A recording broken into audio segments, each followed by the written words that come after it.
Wangari's Trees of Peace, a true story from Africa, written by Jeanette Winter. The earth was naked. For me, the mission was to try to cover it with green. Wangari Maathai. Wangari lives under an umbrella of green trees in the shadow of Mount Kenya in Africa. She watches the birds in the forest where she and her mother go to gather firewood for cooking. And she helps harvest the sweet potatoes, sugar cane, and maize from the rich soil.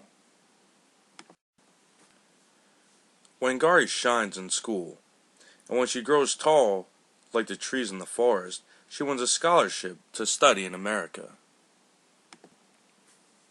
6 years later, her studies over, Wangari returns to her Kenya home and sees a change.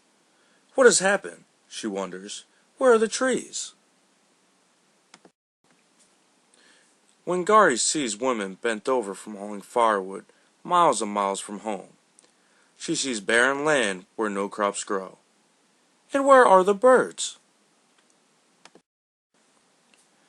Thousands of trees have been cut down to make room for buildings, but no one planted new trees to take their place. Will all of Kenya become a desert? She wonders as tears fall. Wangari thinks about the barren land. I can begin to replace some of the lost trees here in my own backyard, one tree at a time. She starts by planting 9 seedlings. Watching the seedlings take root gives Wangari the idea to plant more, to start a farm for baby trees. A nursery. In an open space, she plants row after row of tiny trees. Next, Wangari convinces the village woman that planting trees is a good thing. She gives each one a seedling. Our lives will be better when we have trees again. You'll see. We are planting the seeds of hope.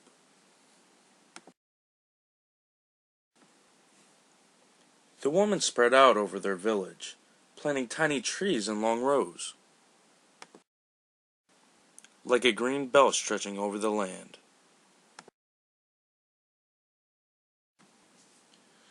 The government men laugh. Women can't do this, they say. It takes trained foresters to plant trees. The women ignore the laughter and keep planting. Wangari pays them a small amount for each seedling still living after 3 months, their first earnings ever. Word travels, like wind rustling through leaves, about the green returning to Wangari's village. Soon other women in other villages and towns and cities in Kenya are planting long rows of seedlings too.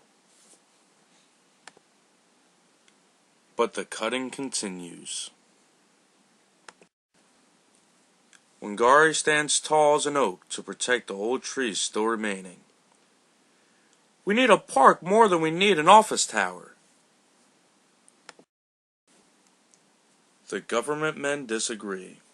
Wangari blocks their way, so they hit her with clubs. They call her a troublemaker and put her in jail. And still she stands tall. Right is right, even if you're alone. But Wangari is not alone.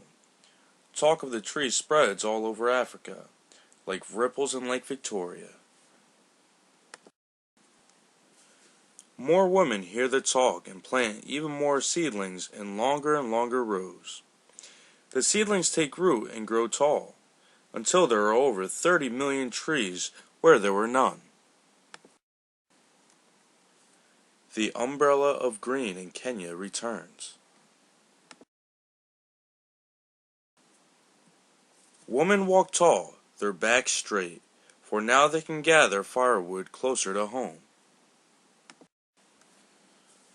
The land is no longer barren. Sweet potatoes, sugar cane, and maize grow again in the rich red earth. The whole world hears of Wangari's trees and of her army of women who planted them. And if you were to climb to the very top of Mount Kenya today, you would see the millions of trees growing below you. And the green Wangari brought back to Africa.